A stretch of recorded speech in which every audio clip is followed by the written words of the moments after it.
नमस्कार। आज बात करेंगे एक छोटे लेकिन काफ़ी महत्वपूर्ण टॉपिक की, यूनिट। दरअसल बिजली का जो बिल हम पे करते हैं वो पूरी तरीके से यूनिट पर आधारित होता है। ऐसे में ये समझना बेहद ज़रूरी है कि ये यूनिट आखिर जनरेट कैसे होती है, क्योंकि इस विषय को हम जितना बेहतर तरीके से समझेंगे, बिजली के बिल यानी कि बिजली की खपत को नियंत्रित करने में उतनी ही आसानी होगी। आइए शुरू करते हैं। ये हम सभी जानते हैं कि जब भी हम कोई इक्विपमेंट यूज करते हैं तो उसी के आधार पर हमारा मीटर आगे बढ़ता है और वो यूनिट के रूप में हमारे बिल में शो होता है।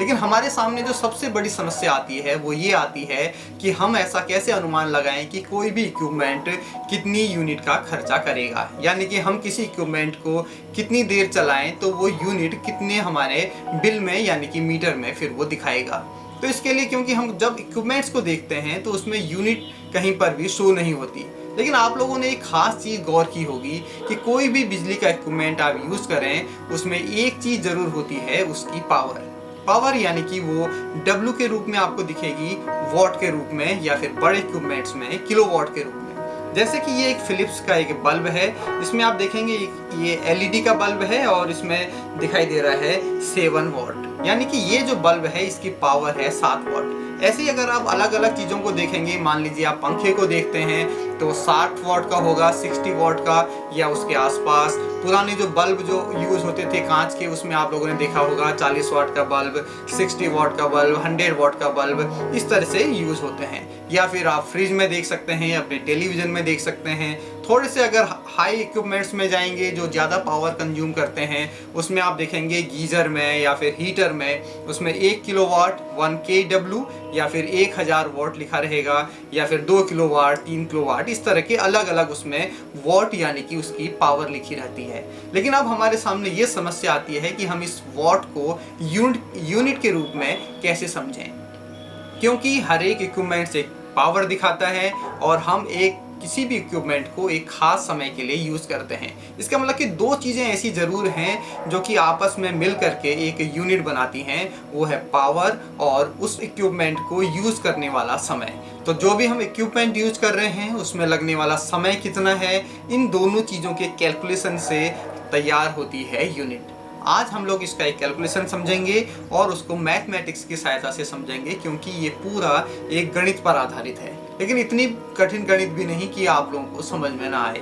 एक बार अगर आप इसे समझ जाएंगे तो यूनिट को निकालना और लोड के अकॉर्डिंग उसको समझना ज़्यादा आसान होगा। आइए एक बार इसे समझते हैं।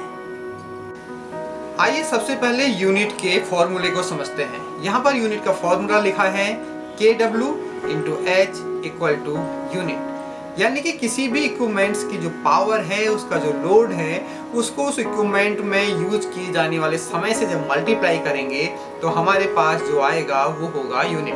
इसको यहाँ पर देखिए 1 kW × 1H = 1 यूनिट, यानी कि जब हम किसी 1 किलोवाट लोड के इक्विपमेंट को 1 घंटे तक यूज करेंगे तो हमारी जो बिजली की खपत होगी वो होगी 1 यूनिट। ये बिल्कुल फॉर्मूला बिल्कुल क्लियर है, एक बार इसको दोबारा से समझिए। 1 किलोवाट लोड को जब हम 1 घंटे तक यूज करेंगे तो हमारा मीटर दिखाएगा 1 यूनिट।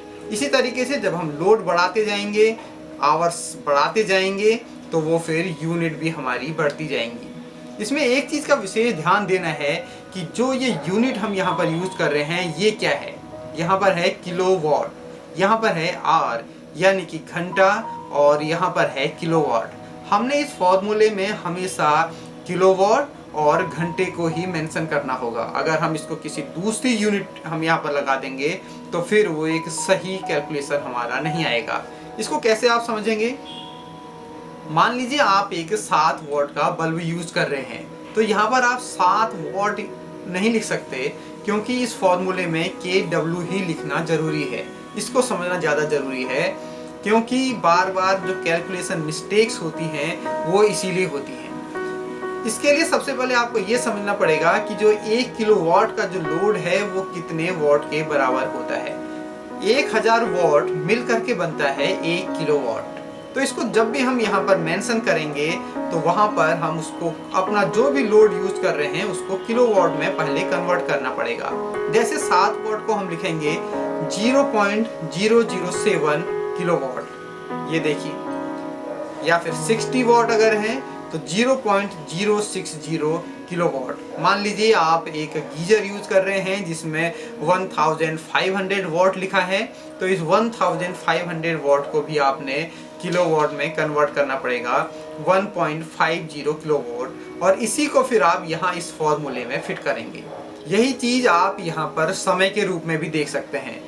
आपने हमेशा समय को घंटे में कन्वर्ट करके ही लिखना पड़ेगा। मान लीजिए आपने कोई 4 घंटे तक कोई लोड यूज किया है तो आपके लिए बहुत आसान है, यहाँ पर मल्टीप्लाई बाय 4 आप कर देंगे। लेकिन अगर आपने वो लोड आपने आधा घंटा यूज किया तो उस आधे घंटे के लिए आपने 1/2 आर यानी कि 0.50 आर मेंशन करना पड़ेगा, और उसी को फिर आप इस फॉर्मूले में यहाँ पर रखेंगे। तभी आपका एक बेहतर तरीके से कैलकुलेशन होगा और रिजल्ट निकलेगा वो आएगा यूनिट में। इसको एक एग्जाम्पल के माध्यम से समझते हैं। देखिए, मान लीजिए आपने अपने सभी जो भी इक्विपमेंट आप यूज कर रहे हैं उनको टोटल जोड़ा और वो आया 2500 वॉट, यानी कि 2500 वॉट को आप किसी समय में यूज कर रहे हैं। लेकिन फॉर्मूले में आपको क्योंकि किलोवाट में इसको लिखना है, इसलिए आपने पहले इसको किलोवाट में कन्वर्ट करना पड़ेगा। ये हो गया 2.5 किलोवाट। और मान लीजिए आपने ये पूरा लोड 8 घंटे तक लगातार यूज किया, तो फिर हमने फॉर्मूले में रखा जो कि बताता है यूनिट इक्वल टू kWh। यहाँ पर kW की जो वैल्यू है वो है 2.5, तो हमने लिखा 2.5 इंटू h यानी कि 8 आवर्स, तो 2.5 इंटू 8 इक्वल टू 20, तो ये हमारा आंसर आया 20 यूनिट। इससे हम ये समझ सकते हैं कि अगर हम 2.5 किलोवाट का लोड 8 घंटे तक यूज करेंगे तो हमारी जो बिजली की खपत है वो 20 यूनिट की होगी। एक बार और इसको समझिए, 2.5 किलोवाट का लोड अगर हम 8 घंटे तक यूज करते हैं तो हमारी बिजली की खपत 20 यूनिट की होगी। मान लीजिए आप अलग अलग इक्विपमेंट्स यूज करते हैं, अलग अलग टाइम में यूज करते हैं, तो आपने इस फॉर्मूले में उसको अलग अलग रखना पड़ेगा। 1000 वॉट है तो 1 किलोवाट इंटू 2 आवर्स के लिए यूज कर रहे हैं तो 2 आवर्स इक्वल टू 2 यूनिट। तो आप ऐसे ही हर एक इक्विपमेंट्स का जो लोड है, उसकी जो पावर है, उसको और उसमें लगने वाले समय को जब मल्टीप्लाई करेंगे तो वो यूनिट में निकल आएगा, और उन यूनिट को जब हम जोड़ेंगे तो तब आपको पता चलेगा कि आपने कितने यूनिट का कंजम्पशन किया है। तो ये था यूनिट का कॉन्सेप्ट। मुझे लगता है कि आपने इसे बेहतर तरीके से समझा होगा। आप अपने घर के इक्विपमेंट्स के साथ इसको यूज भी कर सकते हैं, एक बार खुद कैलकुलेट भी कर सकते हैं, अपने मीटर में रीडिंग भी देख सकते हैं, और ये भी देख सकते हैं कि कोई भी इक्विपमेंट जो है वो कितना ज़्यादा यूनिट आपके मीटर में दिखा रहा है। ये यूनिट का जो कॉन्सेप्ट है ये आपको अलग अलग सेक्टर्स में बहुत ज़्यादा मदद करेगा, चाहे जब हम मीटर के तेज चलने की समस्या से परेशान हों, या फिर जो बिजली की जब दरें तय होती हैं उसका जब हम कैलकुलेशन करना चाहें, तो हर एक जगह ये यूनिट का कॉन्सेप्ट आपकी काफ़ी मदद करेगा। और फिर भी अगर आपके दिमाग में कोई सवाल हो, कोई क्वेरी हो, तो कमेंट बॉक्स में आपका स्वागत है। वीडियो आपको कैसा लगा ये भी ज़रूर बताइएगा, और अपने साथियों के साथ इसे शेयर करना मत भूलिएगा। चैनल को सब्सक्राइब कर लीजिएगा और बेल आइकन को जरूर दबाइएगा, ताकि जो हमारे आने वाली वीडियो हैं उसका नोटिफिकेशन आपको तुरंत मिल सके। जल्द ही मिलते हैं किसी नई वीडियो के साथ, तब तक दीजिए इजाज़त। नमस्कार।